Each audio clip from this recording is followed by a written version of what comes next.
Assalamualaikum warahmatullahi wabarakatuh. Selamat pagi. Pada pertemuan kita hari ini kita akan membahas materi tentang tekanan zat dan penerapannya dalam kehidupan sehari-hari. Tujuan pembelajaran kita hari ini adalah setelah mempelajari materi ini, siswa diharapkan mampu menjelaskan, menganalisis, menerapkan konsep tekanan zat padat, tekanan zat cair, dan tekanan udara serta penerapannya dalam kehidupan sehari-hari.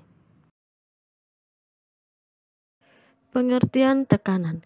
Tekanan adalah besarnya gaya tekan per satuan luas. Besarnya tekanan berbanding lurus dengan gaya tekan dan berbanding terbalik dengan luas bidang tekan. Karena semakin besar gaya yang diberikan, maka semakin besar tekanan yang dihasilkan. Tetapi, semakin besar luas bidang tekan, maka semakin kecil tekanan yang dihasilkan.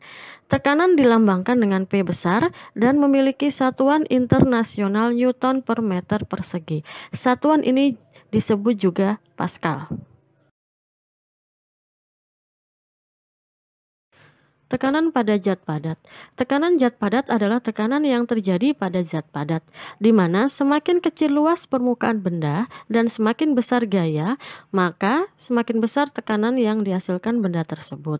Semakin besar luas permukaan benda dan semakin kecil gaya yang diberikan, maka semakin kecil tekanan yang dihasilkan. Rumus tekanan zat padat adalah P sama dengan F dibagi dengan A, di mana P adalah tekanan, satuannya Newton per meter persegi atau Pascal, F adalah gaya tekan, satuannya Newton, dan A adalah luas bidang tekan, satuannya meter persegi. Perhatikan contoh soal beserta jawaban berikut ini.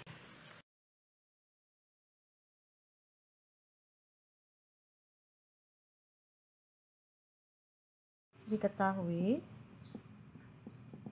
F sama dengan 500 Newton dengan luas bidang tekan A sama dengan 1 meter persegi. Yang ditanya adalah tekanan atau P. P sama dengan F dibagi dengan A. Tinggal dimasukkan nilainya F 500 Newton dibagi dengan 1 meter persegi. 500 dibagi 1 yaitu 500. Satuannya tinggal ditulis Newton per meter persegi atau 500 Pascal. Contoh penerapan tekanan zat padat dalam kehidupan sehari-hari, yaitu 1. Kampak dibuat tajam ujungnya bertujuan untuk memperbesar tekanan sehingga bisa mempermudah dalam membelah kayu. Yang kedua yaitu bentuk kaki bebek lebar dan berselaput bertujuan untuk memperkecil tekanan sehingga memudahkan bebek untuk berjalan dan tidak terperosok di dalam lumpur. Tekanan pada zat cair. Sebuah benda yang berada dalam zat cair akan mendapat tekanan dari zat cair itu. Zat cair yang diam akan memberikan tekanan ke segala arah. Zat cair yang diam adalah zat cair yang tidak mengalir atau ditunjukkan seperti gambar di sebelah kanan, yaitu air yang berada dalam suatu wadah. Ada 3 hal yang berkaitan dengan tekanan zat cair, yaitu yang pertama adalah tekanan hidrostatis, yang kedua adalah gaya Archimedes, dan yang ketiga adalah hukum Pascal. Tekanan hidrostatis. Tekanan hidrostatis merupakan tekanan yang diberikan zat cair ke semua arah pada suatu benda akibat adanya gaya gravitasi bumi. Tekanan hidrostatis akan meningkat seiring dengan bertambahnya kedalaman yang diukur dari permukaan zat cair. Salah satu contoh yaitu di gambar sebelah kanan, yaitu ada 2 penyelam, yaitu menyelam dengan kedalaman yang berbeda. Maka tekanan hidrostatis yang dialami kedua penyelam tersebut berbeda pula. Rumus tekanan hidrostatis adalah P sama dengan Rho dikali G dikali H, di mana P adalah tekanan hidrostatis, satuannya Newton per meter persegi atau Pascal. Rho adalah massa jenis zat cair, satuannya kilogram per meter kubik. G kecil adalah percepatan gravitasi bumi, satuannya meter per sekon persegi. H adalah ketinggian atau kedalaman zat cair, satuannya meter. Perhatikan contoh soal beserta jawaban berikut ini.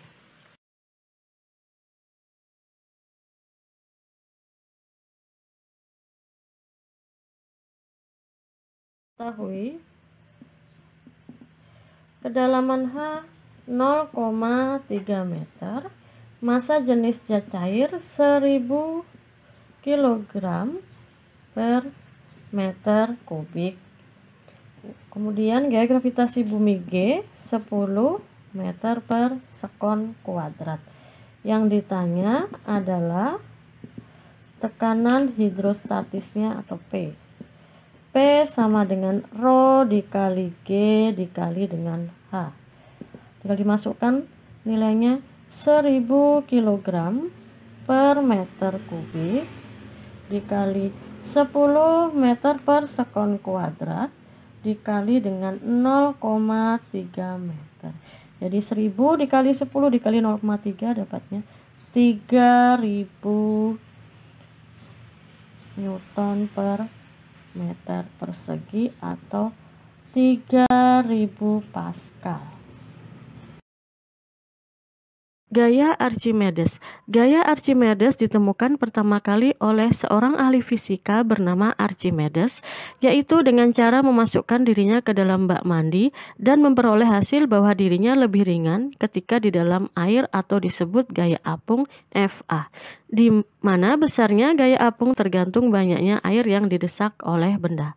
Bunyi hukum Archimedes adalah apabila suatu benda dicelupkan baik sebagian atau keseluruhan ke dalam zat cair, maka benda akan mendapat gaya apung atau gaya ke atas yang besarnya sama dengan berat zat cair yang dipindahkan oleh benda tersebut.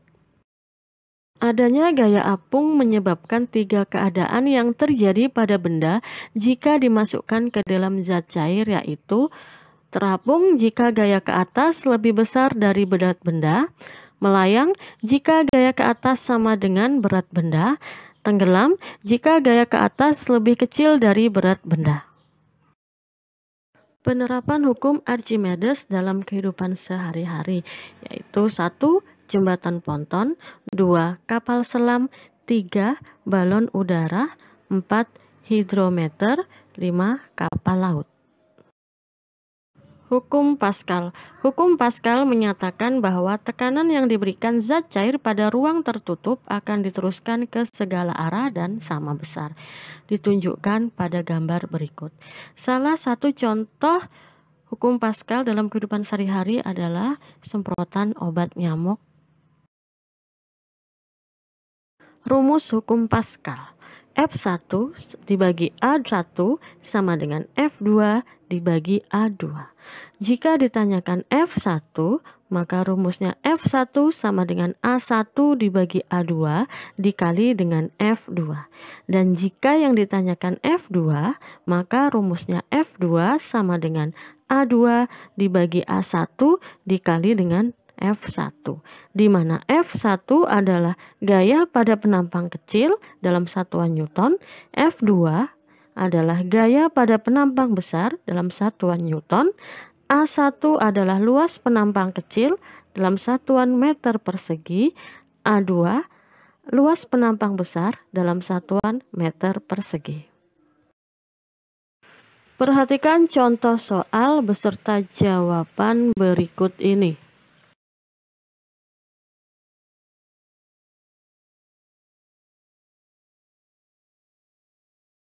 Diketahui luas penampang kecil A1 sama dengan 10 cm persegi, luas penampang besar A2 sama dengan 60 cm persegi, gaya pada luas penampang besar yaitu F2 sama dengan 6000 Newton. Yang ditanya adalah gaya pada luas penampang kecil F1. F1 sama dengan A1 dibagi A2 dikali dengan F2. Tinggal dimasukkan nilainya. A1-nya 10 cm persegi dibagi dengan A2-nya 60 cm persegi dikali dengan F2-nya 6000 Newton. Tinggal dicoret satuan yang sama, jadi 10 dibagi 60 dikali dengan 6000 Newton. 10 dikali 6000 itu dapatnya 60.000 Newton dibagi dengan 60. 60.000 dibagi 60 dapatnya 1000 Newton. Bejana berhubungan. Bejana berhubungan adalah sebuah bejana yang terdiri dari dua atau lebih pipa yang saling berhubungan.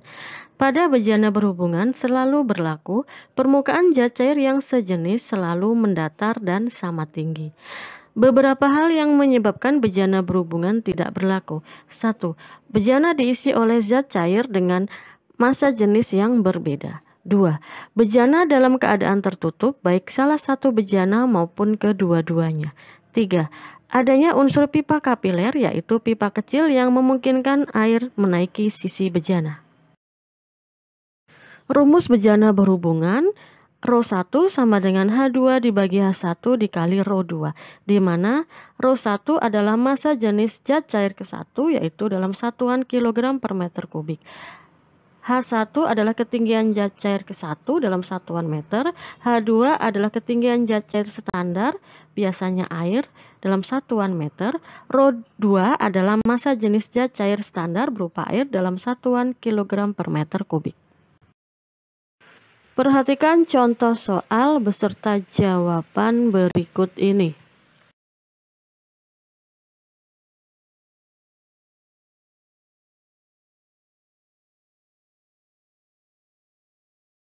Diketahui H1 sama dengan 10 cm, kita rubah ke dalam satuan meter yaitu 10 dibagi 100. Jadi dapatnya 0,1 meter. Kemudian diketahui delta H 1 cm, kita rubah ke dalam satuan meter dibagi dengan 100 juga. Jadi 1 dibagi 100 dapatnya 0,01 meter.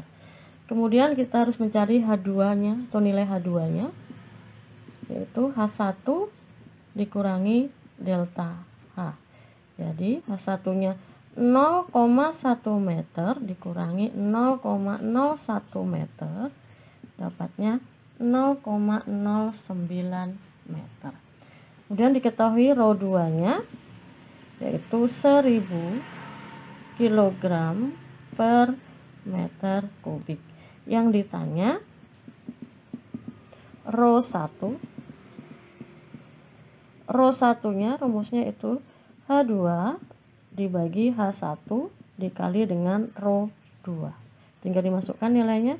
H2-nya 0,09 meter dibagi dengan H1-nya 0,1 meter dikali dengan ρ2-nya 1000 kg per meter kubik.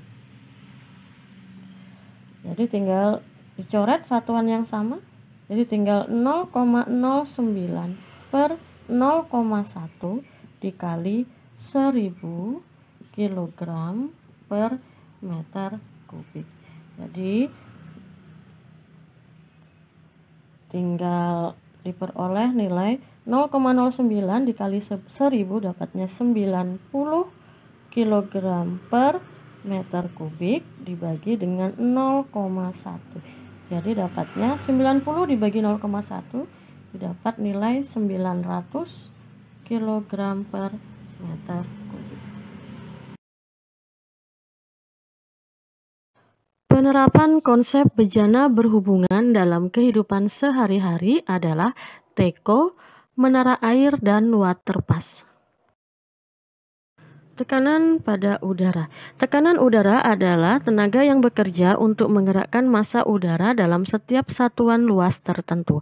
Tekanan udara diukur menggunakan barometer yang diciptakan oleh Evangelista Torricelli pada tahun 1643.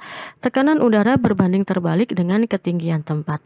Semakin tinggi tempat dari permukaan laut, maka semakin rendah tekanan udaranya. Hal ini disebabkan oleh semakin berkurangnya udara yang menekannya. Tekanan udara di permukaan laut adalah 76 cm Hg atau 1 atm. Setiap ketinggian bertambah 100 meter, maka tekanan udara berkurang 1 cm Hg. Hg adalah singkatan dari hygragirum, yaitu nama ilmiah dari air raksa, karena Torricelli menggunakan barometer yang diisi dengan air raksa, di mana 76 cm Hg sama dengan 1 atmosfer atau sama dengan 100.000 Pascal. Tekanan udara pada ruang terbuka. Tekanan udara pada ruang terbuka biasanya dikenal dengan tekanan udara yang diukur menggunakan barometer. Menurut para ahli, setiap kenaikan 10 meter dari permukaan laut, tekanan udara turun rata-rata 1 mm Hg, dan penurunan ini hanya berlaku sampai ketinggian 1000 meter. Rumus penghitungan ketinggian suatu tempat yaitu H sama dengan 76 cm Hg dikurangi X dibagi 1 cm Hg dikali dengan 100 meter, di mana H adalah ketinggian suatu tempat dalam satuan meter, X adalah tekanan tempat tersebut dalam satuan cm Hg. Perhatikan contoh soal beserta jawaban berikut ini.